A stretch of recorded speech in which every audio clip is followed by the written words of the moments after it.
What's up? This is John from John Branchfield Photography. So I wanted to go through my HoneyBook Pipeline real quick in the stages, just to give you an idea of how I keep everything in order. Maybe it'll help you get some ideas for what you can do for your stages. Let's go ahead and take a quick look at that right after this message. With digital contracts, e-signing, online payments, and automation, HoneyBook is the perfect tool to help you quickly and confidently book more clients. Use the link in the description below for 50% off your HoneyBook subscription.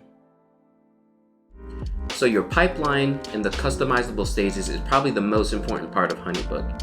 It's where you know what stage your client is at and if they're booked yet, if their wedding's coming up yet, if you need to give them an album or finish an album for them or edit their photos. So let's go ahead and look at how I do that real quick. So under your project section, you'll see your pipeline and your stages at the very top. Right now, I have some customized stages in there. You can always customize more by hitting the customize up here in the top right. And they give you a lot of different stages you can add. So it's really cool to customize whatever works for you and what stage your clients are going to be at. So let's go ahead and talk through what I have. So first you have inquiry. This one is automatic. So when someone hits me up, they're going to end up right into inquiry. Follow-up is also automatic, and basically after that person has emailed me or I have emailed them back, they automatically go into the follow-up stage. So for follow-up, this is anyone who I'm talking to consistently. We haven't gotten to a place of booking yet, and we're just talking back and forth. After that, I have this stage called final follow-up. So for me, the final follow-up is if I've contacted you 1 or 2 times and we haven't gotten anywhere, or maybe I haven't heard from you, or the client is just not really interested. I'll throw them in the final follow-up so that I know that this client is basically on the way out and there's not really a real reason to waste too much time on that. Hit them up a couple more times, see where they're at, and either they don't want to work with me or I don't hear from them, and then from there I can archive it. So that's my final follow-up stage. After that, you have proposal sent. So proposal sent is first follow-up, and then after the follow-up stage, if I send them an actual proposal, they get moved into the proposal sent. At that point, I'm waiting for them to either book or change the proposal, and we'll keep talking in there and they'll be in the proposal sent.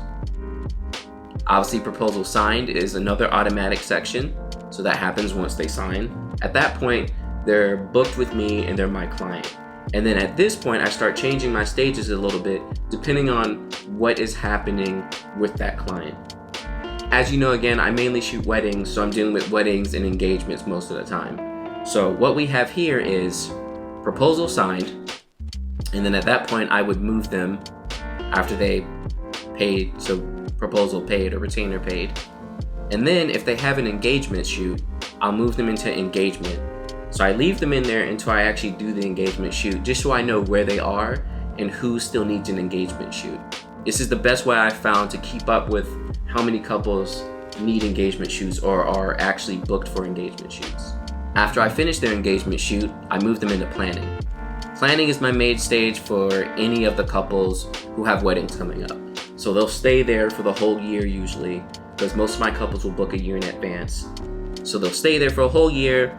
I know who's in there, I can keep talking to them and everything's fine. Once their wedding happens, they get moved over to photo editing. This is a way for me to know which clients I'm actually still editing their weddings, how many weddings I have to edit, and they'll just be in there. And then once they're done, they get moved to completed, or if they need an album, I put them in the album needed. So this is just a way I like to go through and keep track of my couples and what they need. One thing HoneyBook doesn't have, which I kind of do wish they had, was some kind of way to tag your projects in this main view. So it would just be easier to see an engagement tag or editing tag. So I would just have it right there. But so far my main solution for that is to use my stages, which it works really well. You can make as many stages as you want, but I would suggest not making too many. Keep it simple and keep it based on where your client is at in their journey. So like you saw with mine, first I'm talking to them, now they have a proposal, then they paid it, and now they're waiting for engagement, now they're planning for the wedding, now I'm editing the photos, now they're done. So it's very straightforward and it follows a very easy and nice flow. So I hope that helped out a little bit, seeing my workflow and how I use the pipeline and the stages. Let me know what kind of stages you all use on your end, if there's anything that you found extremely helpful. And I hope this helped you out in getting ideas of what you can do for your stages and how you can use HoneyBook to benefit you. Don't forget about the 50% off discount in the description, and make sure to ask any questions you have about the pipeline, HoneyBook projects, and stages, and I'd be happy to answer that stuff for you all. Have a great end of the year. 2019 is right around the corner. Keep doing that work, and let's make 2019 awesome. All right, peace.